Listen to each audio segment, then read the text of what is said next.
अस्सलाम वालेकुम नाजरीन। इस वक्त हम कौमी असम्बली से बराह रास्त हर दिल अजीज़ शख्सियत जिनसे हमेशा बात करके बहुत कुछ सीखा है मैंने, और हमेशा ही उन्होंने हमें टाइम दिया है।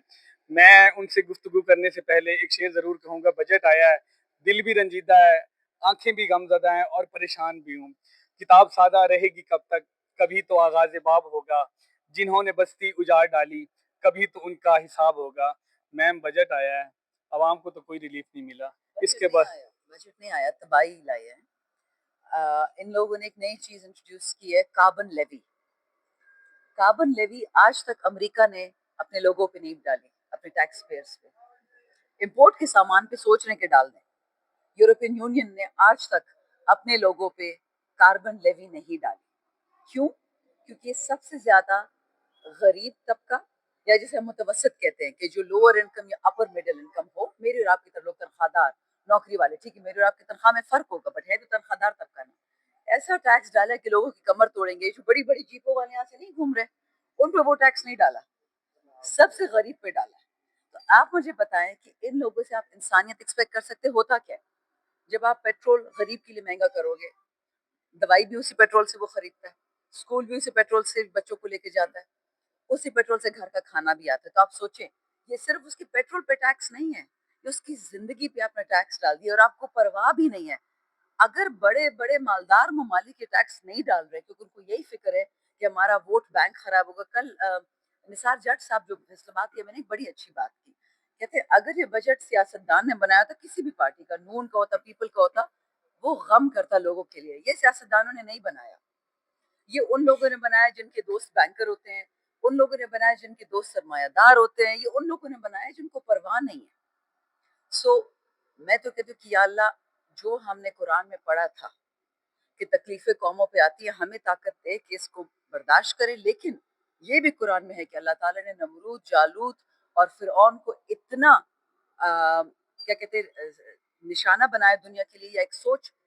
उस दिन मैं एक कहानी पढ़ रही थी, ये है दीनी बात लेकिन सिर्फ आपके लोगों के लिए, आपके व्यूअर्स के लिए, कि जब फिरौन डूबने लगा तो उसने कोशिश की कि वो माफी मांगे। चालाक तो वो था, और उस टाइम पे इस्राईल अलैहिस्सलाम उसके मुंह में मट्टी फेंक दी। याद, उसने बच्चों को मारा था, कि अगर इससे माफी मांगी, और अल्लाह तो रहमान और रहीम है, अल्लाह उसको माफ ना कर। तो ये वही फिरौन, जालूत और नमरूद हैं जिनको सिर्फ अपने बच्चों के जूते, अपने बच्चों की छुट्टियां, अपने बच्चों की फॉरेन ट्रिप्स, अपने बच्चों की तालीम। इस फॉरेन ऑफिस में कितने एम्बेसडर्स होंगे? पाकिस्तान की खिदमत करते हैं, उनको सलाम करते हैं, लेकिन फॉरेन ऑफिस 77 साल से पॉलिसी रखी, क्योंकि उसमें खाते होते हैं ना, क्या करते हैं, एक एक एम्बेसडर के घर का 10,000, 12,000, 15,000, 20,000 डॉलर ये लोग रेंट देते हैं। क्या एक गरीब कुल पाकिस्तान इसका मुतहम्मिल हो सकता है? ओ भाई, 150 लेने, 200 लेने, दुनिया में जितने घर लेने हैं, उन्हीं पैसे से ले लो ना जिससे आप रेंट देते हो महीने का। अच्छा मैम, बचपन से हमें बड़ों ने, बुजुर्गों ने, वालिदैन ने यही सबक सिखाया है कि रियासत होती है माँ की तरह। अगर रियासत माँ की तरह है तो रियासत के अंदर बसने वाला हर बच्चा, हर बहन, हर बेटी, हर नौजवान फिर तो रियासत की औलाद ही हुआ। अगर रियासत माँ है तो हमारे साथ, हमारी कौम के साथ 75 या 77 सालों में सौतेली माँ जैसा सलूक क्यों किया जा रहा है? क्या आपको लगता है कि रियासत के किरदार पे ये सवालिया निशान हमेशा रहेगा? देखें, पहली बात याद रखिए, अवाम रियासत होती है, रियासत अवाम होती है। क्योंकि जो टैक्स देगा वो रियासत है, जो टैक्स नहीं देता, ना पेंशन पे, ना तनख्वाहों पे, वो रियासत नहीं हो सकता। पहली बात। दूसरी बात, 77 साल से आपके साथ अंग्रेज ही करवा रहे सब कुछ। हमारे यहाँ कठपुतलियां बैठे हैं, मीर जाफर बैठे हैं, मीर सादिक बैठे हैं। यूरोप के कहने पे, अमेरिका के कहने पे आपको गरीबा रखा गया। क्यों? पहली बात, यूरोप जब आया था, वलैत जब आया था पाकिस्तान, वो मसाले के लिए और हल्दी के लिए नहीं आया था। वो आपकी जो बलूचिस्तान और जो खैबर पुख्तनख्वा में मादनियात हैं, उनके पीछे आया था, अभी भी उन्हीं के पीछे आता है। उनका ये फायदा है कि आपका सोना उनको फ्री मिले, आपको यूरेनियम उनको फ्री मिले। माइंस और मिनरल्स एक्ट, ये जो केपी पे धोसा जा रहा है बलूचिस्तान में, तो कुछ गैरत से फारिग एमएनए, सेनेटर्स और एमपीएस ने करवा दिया। खैबर पख्तूनख्वा अभी भी खड़ा हुआ है, क्योंकि पहले हमारे पहाड़ों में घुसे थे, अभी हमारे घरों में घुसेंगे, हमारी औरतों की इज्जत पे हाथ डालेंगे अंग्रेज। इस एक मुल्क में मुझे ये बता दो, हर 10 साल बाद क्यों कोई ना कोई वजीर आजम या हेड ऑफ स्टेट शहीद हो जाता है? कायदे आजम लियाकत अली खान, फातिमा जिन्ना, भुट्टो साहब, बेनजीर भुट्टो शहीद। और चलो मैं इसको भी ले आती हूँ, इसमें जनरल हक इस खाते में हेड ऑफ स्टेट उठाना, اب عمران خان کو جیل میں ڈالا ہوا ہے, خطے میں اور کہیں نہ وزیر اعظم مرتے ہیں نہ کوئی جیل میں جاتا ہے اس طرح. یہ یاد رکھیں, 77 سال جس نے آپ کو غلام رکھا ہوا ہے آپ کو اپنی انگلیوں پہ نہ چاہتا ہے. Ma'am I am going to interrupt you. آپ نے کہا کہ صرف یہ پاکستان میں ہی ہوتا ہے کہ پرائم منسٹر جیل میں جاتے ہیں, وہ شہید ہو جاتے ہیں.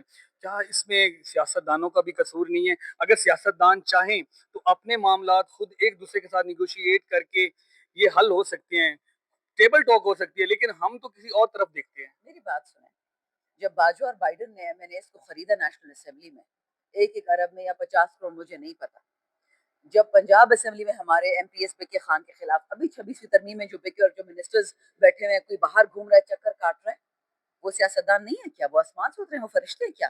بٹ غیرت سے فارغ ہے. پھر کہتی ہوں بے شرم ہے نا, میں پورا ہو جاؤں, میرا بچہ پورا ہو جائے, پاکستان رول جائے, پاکستان کی عوام رول جائے, پاکستان کے بچے رول جائے, میں پورا ہو جاؤں. لیکن یاد رکھیں, میں ہمیشہ کہتی ہوں یا باجوائی قوتیں ہوں گی اور یا اللہ ہوگا.